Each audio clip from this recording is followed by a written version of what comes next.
Why did I move here? I guess it was the weather. Or I don't know, that thing, that magic.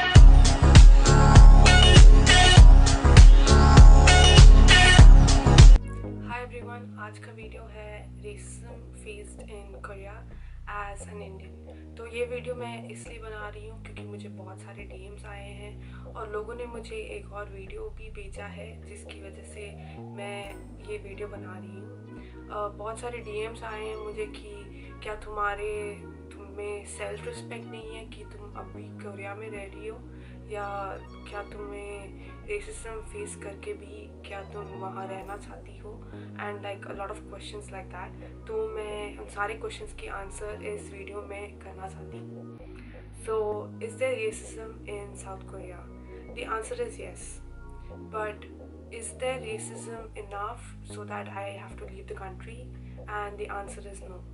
तो मैं ये बोलना चाहती हूँ कि हाँ, रेसिज्म तो ज़रूर है यहाँ, लेकिन उतने हद तक नहीं कि हम लोग ये कंट्री छोड़कर चले जाएं। तो जैसे मैं इस वीडियो में डिटेल में बताऊंगी कि मैंने क्या अपनी एक्सपीरियंसेस है और मैंने क्या फेस किया है यहाँ पर कोरिया, बुरी चीज़ें भी और अच्छी चीज़ें भी। आई होप कि आप लोग ये वीडियो एंड तक देखिए और आपकी जजमेंट अपने आप में करो, लेकिन प्लीज़ जजमेंट पहले मत करिए, प्लीज़ ये वीडियो पूरा देखकर। तो मैं पहली चीज़ बताना चाहती हूँ कि जैसे साउथ कोरिया में मैंने last year India day celebrate किया था यहाँ बुसान में, तो I decided to organise an India day for Koreans, क्योंकि पहले मैंने सोचा था कि बहुत सारे कोरियंस यहाँ इंटरेस्ट नहीं शो करेंगे इंडियन कल्चर के थ्रू, तो हमने रखा था कि मिनिमम एटलीस्ट 15 पीपल। लेकिन जो मेरे कोरियन मैनेजर थे, उन्होंने बोला कि नहीं, बहुत सारे लोग होंगे जिनको इंटरेस्ट होगा इंडियन कल्चर डे पे। लेकिन मैंने सोचा कि may be they are not that interested in Indian culture, so हमें देखना पड़ेगा कि मे बी और may not be they will be people who will attend the event. लेकिन हुआ क्या कि there were more than 15 people who wanted to participate and we had to extend the number of people. लेकिन जैसे हम Indian गाना भी बना रहे थे और म्यूज़िक गाना भी था और बॉलीवुड गाने और इंडियन के दूसरे पार्ट्स के साउथ, नॉर्थ, ईस्ट और वेस्ट सारे टाइप्स के गाने हम बजा रहे थे, and there were dance and singing and also food. लेकिन फूड के मेन फैक्टर की वजह से हम लोगों को इंक्रीज नहीं करना चाहते थे, but we increase the people from 15 to 20, and even after we increase the people to 20 because of lot of promotion that we had done, people were so interested to come to India day. And ये मेरे लिए बहुत shocking था क्योंकि मैंने expect नहीं किया था कि इतने सारे लोगों को इंटरेस्ट है इंडियन कल्चर में। तो एक चीज़ मुझे बहुत उस दिन पता चला कि people were really interested to know lot more about India, और हम लोगों ने एक पीपीटी बनाया था और पीपीटी में हमने दिखाया कि ऐसे होता है इंडिया और हमारे यहाँ इतने सारे लैंग्वेजेस हैं, इतने सारे लोग हैं, and people were so shocked कि क्योंकि ये सब उन्हें पढ़ाया नहीं जाता है यहाँ पर, तो they were really interested to know कि अच्छा चलो इंडिया ऐसा होता है। The reason ये मैं बताना चाहती हूँ is that there are a lot of people in Korea who are really interested in Indian culture, और मैं आपको ये ज़रूर बताना चाहती हूँ कि there are a lot more people who are interested in Indian culture than there are people who are not। आप लोगों को मेरी एक्सपीरियंसेस बताना चाहती हूँ यहाँ पर रह के। मैं 1 साल डेजॉन में रह चुकी हूँ और अब ऑलमोस्ट 2 साल बनेंगे अब मैं बुसान में रहकर। सो ओवरऑल मैं कोरिया में रह चुकी हूँ, ऑलमोस्ट 2.5 years हो गया है कोरिया में, and I speak fluent Korean, fluent enough to talk to local natives. जो चीज़ें मैंने बहुत सुना है कोरियन से कि जब मैं बोलती हूँ कि मैं इंडिया से हूँ, ये most of the common things are is that they think Indians are very smart, they think Indians are really good at maths.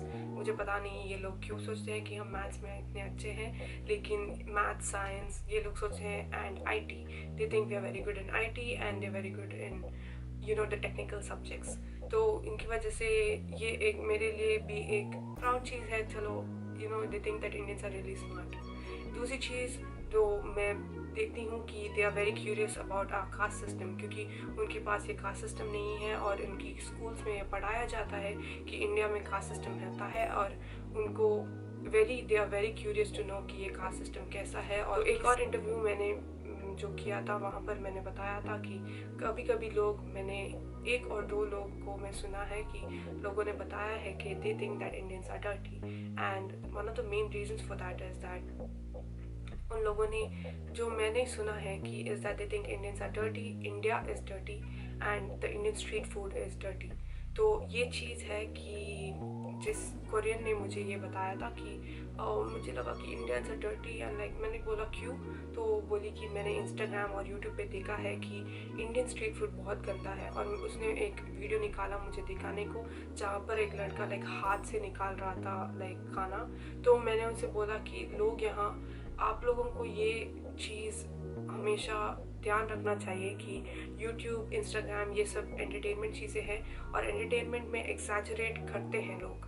तो there may be places where these things are happening, but it is also exaggerated to a limit to make India look bad.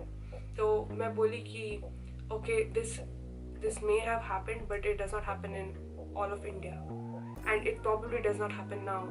जब तक आप उस country में नहीं गए हो, आप ये चीज़ें नहीं बोल सकते कि चलो पूरे इंडिया में इतना गंदा है या पूरा इंडिया में स्ट्रीट फूड इतनी गंदी है और ये वो है, इंडियंस गंदे हैं। तो ये सब बातें करने के बाद she understood that it's very ignorant of her to think of a whole country based on 1 clip और 2 clips she has seen through YouTube. और मैंने एक और चीज़ ऑब्जर्व किया है कि कोरियन एल्गोरिथम में जो इंडियन चीज़ें आती है वो is very negative, the media is very negative.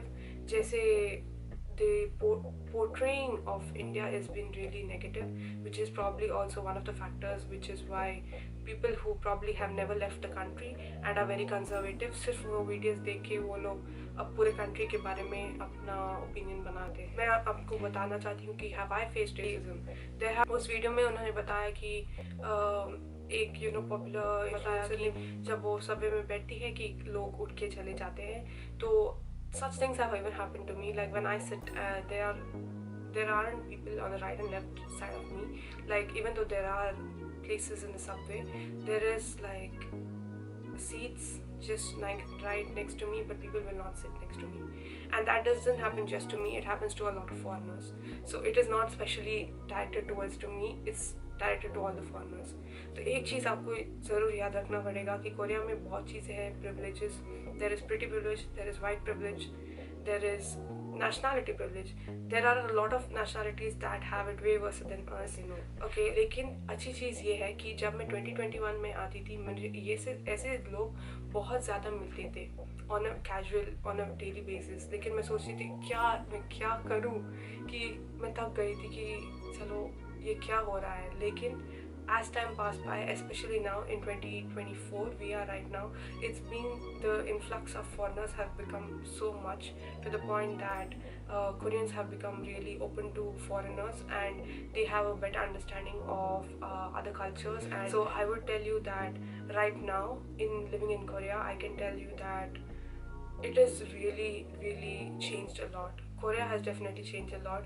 People's mindsets have changed a lot. It has become way better than it used to be, and I do think in the future it will change for the better. तो मैं ये बोलना चाहती हूँ कि the amount of people who have done that to me, or the amount of ignorant people against Indians, or the people who think like that versus people who are good in Korea, the ratio matters a lot. And I want to tell you the ratio is almost 70-30.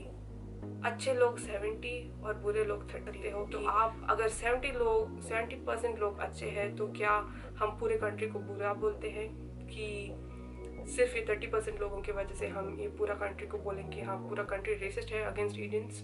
So this is your opinion, this is your chance to make your opinion about it. But as someone who is living in Korea, I am very happy here, and I have not faced any kind of direct racism towards me, and I have not faced any kind of racial discrimination towards my skin color. मैं इस video में बताना चाहती हूँ आप लोगों को कि सिर्फ जो एक वीडियो को देखकर पूरे कंट्री को मत बोलिए, and please don't go and comment on all the people who are living here in South Korea that they do not have any self-respect because they are living in this country. Because for somebody who has unless you have come to a country and have your own experiences and lived your life here, I don't think it is right to make assumptions about the people living here, and I don't think it is right to make a judgment about such situations without knowing what is happening here. तो ये था मेरा video. अगर आप लोगों को अच्छा लगा तो please like and subscribe. And if this is the first time watching my video, this is not the normal type of content that I do, लेकिन मेरे बहुत सारे मैसेजेस आए, so I wanted to give you guys my side of the story. अगर आप लोगों को ये वीडियो अच्छा लगा तो please like subscribe and see you guys in my next video. Okay, bye.